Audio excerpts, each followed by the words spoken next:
Բելգիայում այս սրբավայրի նախապատմությունը շուրջ 90 տարվա պատմություն ունի։ Պատմում են, որ Մարիամ Աստվածածինը 12-ամյա մի աղջիկը հայտնվել է աղբյուրի մոտ եւ պատվիրել, որ երբ ձեռքը դնի աղբյուրի մեջ, ջուրը բուժիչ հատկություն ձեռքը բերի։ Ապա խնդրել է այդ վայրում մատուռ կառուցել եւ աղոթել։ Պատգամին հետևել են ու արդեն շատ տարիներ ողջ Եվրոպայից են հավատավորներն այստեղ գալիս։ Օգոստոսի 15-ին էլ կաթոլիկների հետ Սուրբ Աստվածածնի տոնը նշում են նաեւ քրիստոնեական այլ եկեղեցիների հետևորդներ։ Ծիսական կարգից անմասն չի մնում նաեւ խաղողորդնեքը։ Սա դարձել է յուրաքանչյուր քրիստոնյայի ուխտավայր։ Միաժամանակ ուզեցինք մի տեսակ ուխտի ձևով գալ, Աստվածամորը հանդիպել, եւ եթե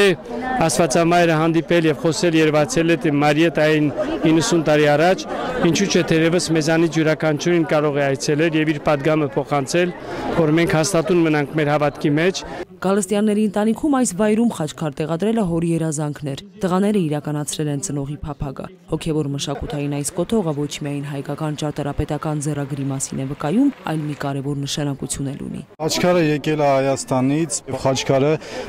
իր նպատակին հասավ, հայրին համախմբել իր շուրջը։ Խաչքարը առավելապես գրավում է օտարերկրացիների ուշադրությունը։ Հայ հավատավորներից բարիչ պատասխաններ են ստանում ու տեղեկանում հայերի ծագման ու էթնիկ պատկանելության մասին։ Ուզում են հետաքրքրվել հայերին, ժողովրդեն խաչքարը ինչ է նշանակում իր սիմվոլները, ու դա շատ հետաքրքիր է ու